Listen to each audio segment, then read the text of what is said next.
one day to Flurfs on Ice. Tomorrow we will fly from Punta Arenas to Antarctica, Union Glacier, almost 80 degrees south latitude. 5 Globers and 4 Flat Earthers.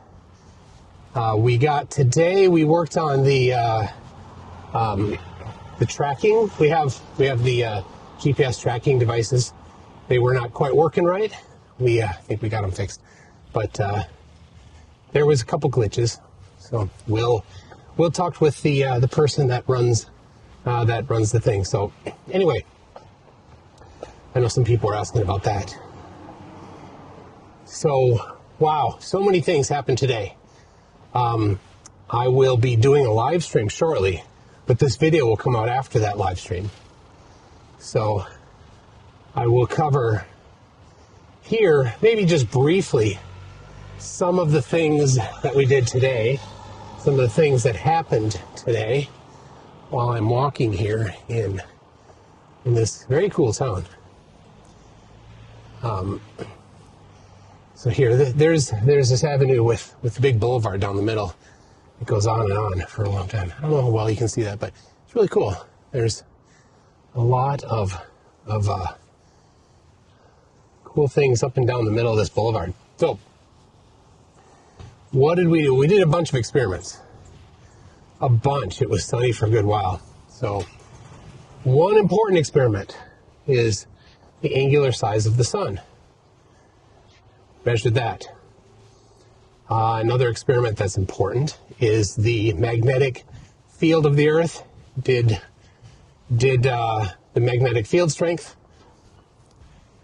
Measured that. We measured the angular dip of the inclination. I wasn't happy with it the other day. I did it again today. It was better, but still not perfect. The compasses, there's some trade-offs I had to make there. So, what else did we do? There's a lot. Okay, so we used nature to determine the direction of south by measuring the local solar noon. So timeanddate.com gave us the time. If it was right, good. If it was wrong, then wrong, right? So it gave us a time, tested that, found out that time and date is correct. We determined from the shadow length due south, but that wasn't it.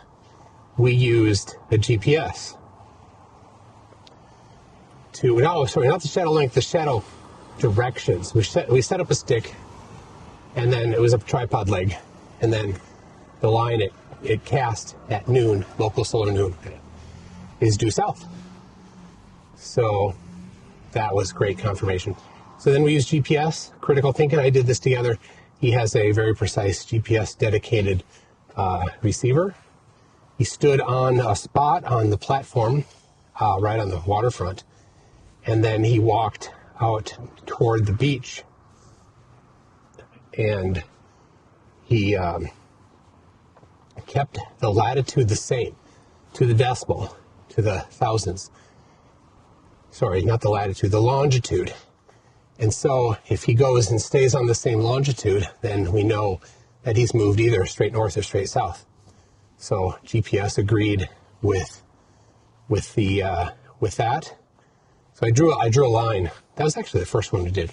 Drew a line on the pavement with a rock. It won't wash off. It'll stay there for a couple days for sure.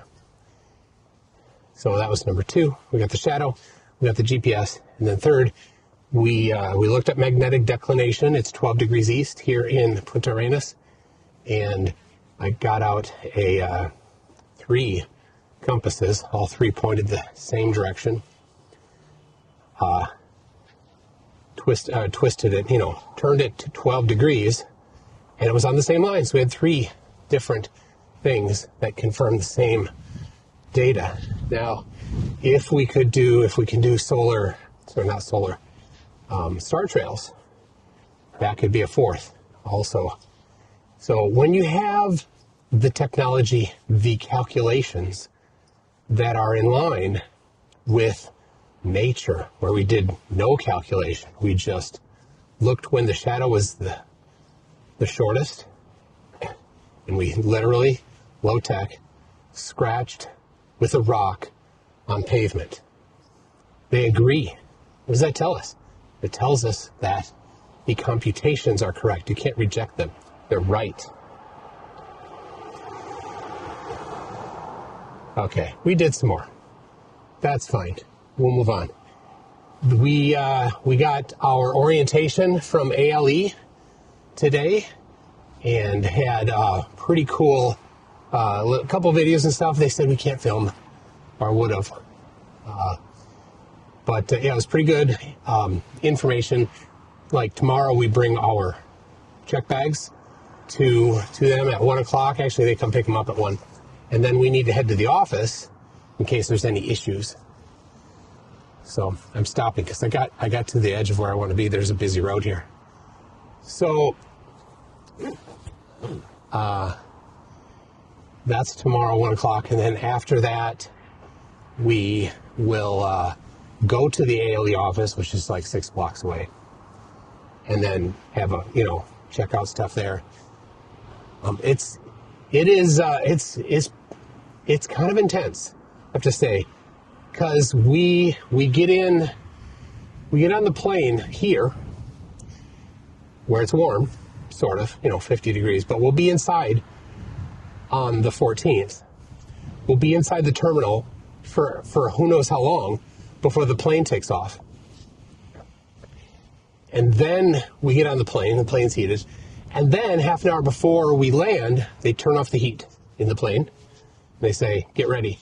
So then we got to put on our clothing that we're going to wear when we're on the ice for however long it takes before if we want to change something. So they say, I think they said, do not put on your first layer because you'll just be too warm if you put on the first layer. But then, of course, we'll be on the ice. We might be too cold because the forecast is like 10 below. So then the forecast is good for the first couple days. But the forecast looks maybe not so good after the first couple days. So we're looking at being certain that we get all the things done at as quickly as possible. So we're talking about how to plan that and what to do and the timing of all that. So, what else? It's overwhelming in a lot of ways, and so much thanks to everybody that helped contribute. It means so much to do this. We have done the parts here. We've had enough time here to do many of the different experiments that we planned here. So far, no star trails. And the sky is looking a little cloudy right now. The forecast is for rain in a little while, so I don't know if we're going to get star trails yet again. But we'll have one more night here before we leave. And then we'll have 2 nights after. So we have 3 nights after tonight to potentially do that. Dave McKeegan has gone to bed already, and he's going to get up in the middle of the night and see if he can get star trails. Another thing that we've tried to do but haven't had the weather is the sunrise and sunset video in comparison to the direction. Now we know the absolute direction because we determined which way is south by asking nature. So we now know which way is east and west. And if the sun rises south of due east, well, that's trouble for flat Earth. And of course, last night after the sun set to the southwest, there was a light on the horizon all night that moved slowly toward the east until in the morning the sun came up again. A little bit cloudy, but somebody did get a time lapse of it happening. So it's not as good as it could be if the sun was not behind clouds, but looking good. So anyway, what else? They say you get your pee bottles, but so they don't freeze at night, because if they freeze, what happens? You can't unfreeze them. There's no inside to bring the pee bottles to thaw them. So you have to, well, you're stuck. You don't have a pee bottle anymore. That thing's frozen. And you might not even bring the bottle home. You know, well, you can't leave it in Antarctica, but you might, like, get on the plane with it, frozen after 2 days of not being able to use it. So they say put it in your sleeping bag at night if you deposit any contents in it. Yes, that's right. Santos would be so excited. Nobody else would, though. So, all right. There was, I won't go into it, but there was some kerfuffle with Austin and Jaron, but things seem to be happy now. In the end, it was, if they ask me not to film them, then I won't, which I was not going to do anyway. Like, I won't say anything. I won't say any more. It was fine. We had a good dinner. We all again had dinner. Mark Herman showed up today finally, straight from London, and so there's all 9 of us, and we all 9 had dinner together. It was a good time. It was a good time. So there wasn't any discussion like last night. I'll tell you that. So anyway, I think things are good. I'm excited, and I don't know. I've kind of rambled. I gotta decompress sometimes. So anyway, you get that. Anyway, I'm gonna do a live stream. It's already up. I wonder if people are queuing up for it already. It's gonna be at 12:30 here, which is 9:30 in Minnesota. So, and the forecast is rain. I hope it doesn't. So anyway, people, thank you very much for tuning in. Thank you for your support. I really appreciate it. And one more day, we fly out tomorrow.